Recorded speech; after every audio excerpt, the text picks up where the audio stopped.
나산의 아침 묵상입니다. 우리는 삶을 살면서 억울한 일을 당한 적이 있습니다. 억울하다는 것은 잘못한 것도 없이 피해를 입어 속이 상하고 답답하다라는 뜻입니다. 이 억울함 속에서 우리가 행할 수 있는 것은 무엇입니까? 분노할 수 있고, 더 이상 피해를 보지 않기 위해 도망할 수 있고, 없던 일처럼 참고 견딜 수 있습니다. 이러한 다양한 반응 속에서 우리 크리스찬이 억울함 속에서 있을 때 행할 수 있는 것은 무엇입니까? 오늘 우리가 들어야 할 말씀은 시편 59편입니다.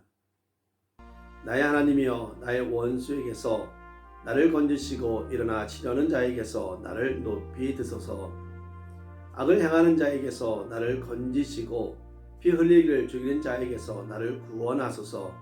그들이 나의 생명을 해하려고 엎드려 기다리고 강한 자들이 모여 나를 치려하오니 여호와여 이는 나의 잘못으로 말미암이 아니요 나의 죄로 말미암도 아니로소이다. 내가 허물이 없으나 그들이 달려와서 스스로 준비하오니 주여 나를 도우시기 위하여 깨어 살펴주소서. 주님은 만군의 하나님 여호와 이스라엘의 하나님이시오니 일어나 모든 나라들을 벌하소서. 악을 행하는 모든 자들에게 은혜를 베풀지 마소서. 그들이 점으로 돌아와서 개처럼 울며 성으로 두루다니고 그들의 입으로는 악을 토하며 그들의 입술에는 칼이 있어 이르기를 누가 들으리요 하나이다. 여호와여 주께서 그들을 비웃으시며 모든 나라들을 조롱하시리이다. 하나님은 나의 요새이시니 그의 힘으로 말미암아 내가 주를 바라리이다. 나의 하나님이 그의 인자하심으로 나를 영접하시며 하나님이 나의 원수가 보응받는 것을 내가 보게 하시리이다. 그들을 죽이지 마옵소서. 나의 백성이 잊을까 하나이다. 우리 방패 되신 주여 주의 능력으로 그들을 흩으시고 낮추소서.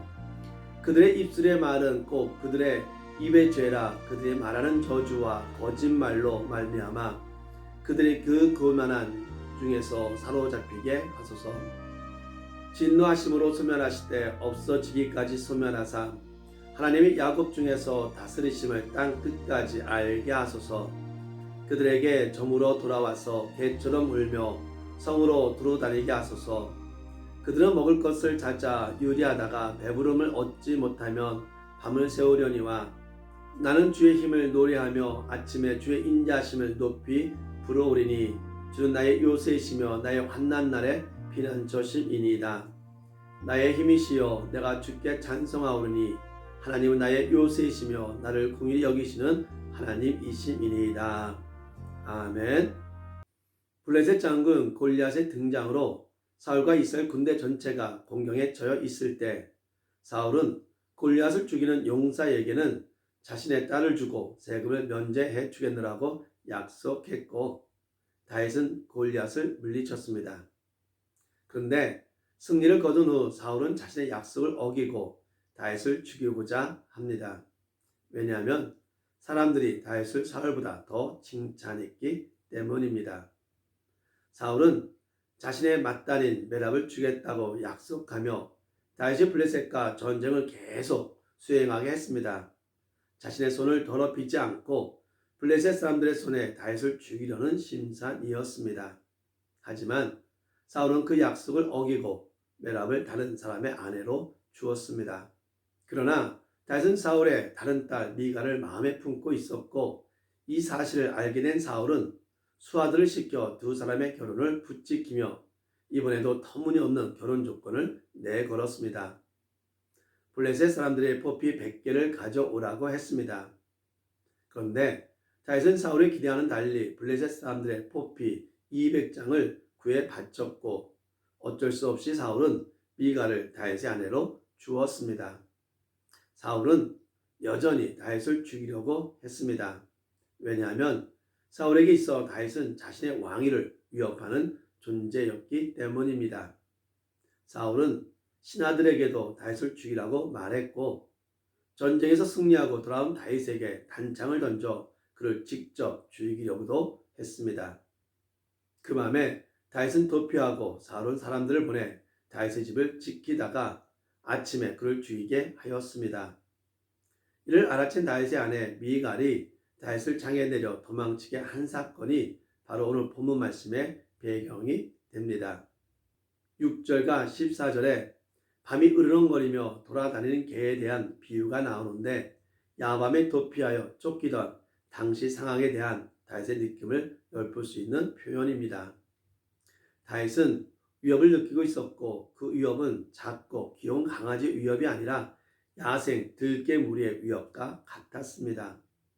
다윗은 이러한 억울한 상황 속에서 자신이 아무런 죄가 없음을 전능하신 창조주신 당신의 하나님 앞에 진실하게 고하고 있습니다. 아무런 잘못이 없음에도 미움을 받는 일은 우리 주변에 흔히 볼 수 있는 일입니다. 너무나 억울한 일입니다. 이럴 때 신앙인이 할 수 있는 것은 바로 전능하시고 창조주 하나님, 즉 나의 하나님을 찾는 일입니다.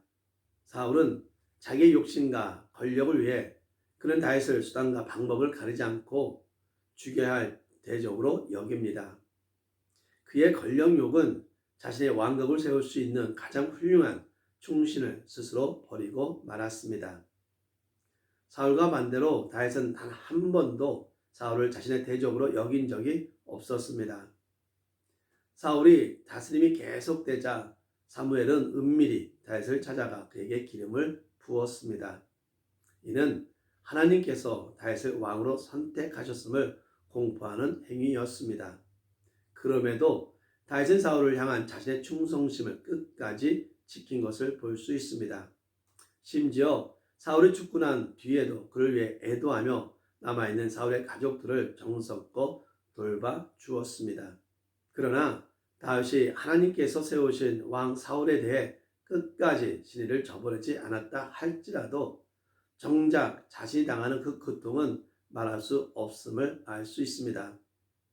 아무런 잘못이 없음에도 노골적으로 적대감을 표현하는 것도 힘들지만 사울처럼 권력을 등에 업고 있는 자들이 휘두르는 칼날은 참으로 견디기 어려운 시련이 되는 것입니다. 말할 수 없는 고통과 시련 속에서 다윗은 사울을 향해 칼을 드는 대신 하나님을 향해 자신의 고난을 말하고 있습니다. 이는 당시 다윗이 목숨이 달린 위험한 상황 가운데서도 그 어려움을 근본적으로 해결할 수 있는 하나님만을 바라보고 있다는 것입니다. 다윗은 역사를 주관하시고 전능하신 하나님을 부르고 있는 것입니다. 즉 지금 다윗은 원수들에 둘러싸여 있는 상황 속에서도 하나님만이 자신의 하나님이시며 전능하시고 보호자의 힘을 잊지 않고 있는 것입니다. 이로 인해 다윗은 자신의 구원을 책임지시고 신실하신 하나님을 기억하고 찾고 있는 것입니다. 전능하신 하나님이 나의 하나님임을 기억하며 억울함 속에서도 살아가기를 진심으로 바랍니다. 16절과 17절은 다윗의 찬양입니다. 지금 밤새도록 그를 죽이려는 원수의 공격에 둘러싸여 있는 다윗입니다. 그러나 다윗은 아침에 자신은 살아서 하나님의 인자하심을 찬양할 것이라고 고백하고 있는 것입니다. 왜냐하면 하나님께서는 그의 산성이 되시며 환난날에 피난처가 되심으로써 절대로 그를 원수의 손에서 죽도록 놔두지 않을 것을 확신했기 때문입니다. 또한 다윗은 하나님께서 그를 불쌍히 여겨주시는 자비로우신 분임을 알고 있었기 때문입니다. 사랑하는 나사렛 아침 묵상 성도 여러분, 하나님은 우리 아버지 하나님이십니다. 힘들고 어려울 때 우리의 어려움을 외면하시는 분이 아니라 우리를 불쌍히 여기시고 우리를 돕기 원하시는 하나님이십니다. 다윗은 인자하신 하나님께 도움을 구했고 그때마다 하나님은 그를 건져 주셨습니다. 하나님의 자녀들인 우리들도 이와 같이 은혜를 받을 수 있습니다. 다윗과 같이 인생이 힘들고 어려운 순간에도 포기하지 않고 끝까지 믿음으로 하나님을 우리의 산성과 피난처로 삼고 주님의 인자하심을 간구하며 살아갈 수 있는 저와 여러분이 되시기를 진심으로 바랍니다. 기도하겠습니다. 전능하시고 창조주신 하나님 아버지, 우리가 억울하고 힘들고 어려워 견디기 어려울 때 분노와 절망을 하기보다는 우리의 아버지 되시는 하나님을 간절히 부르고 하나님의 도우심과 보호하심, 인도하심 속에 당당히 살아가게 하여 주시옵소서. 억울함으로 인해 미워하기보다는 하나님의 은혜로 하나님을 예배하고 찬양하고 감사하는 자가 될 수 있도록 인도하여 주시옵소서. 모든 영광을 주님께 드려오며 예수 이름으로 기도합니다. 아멘.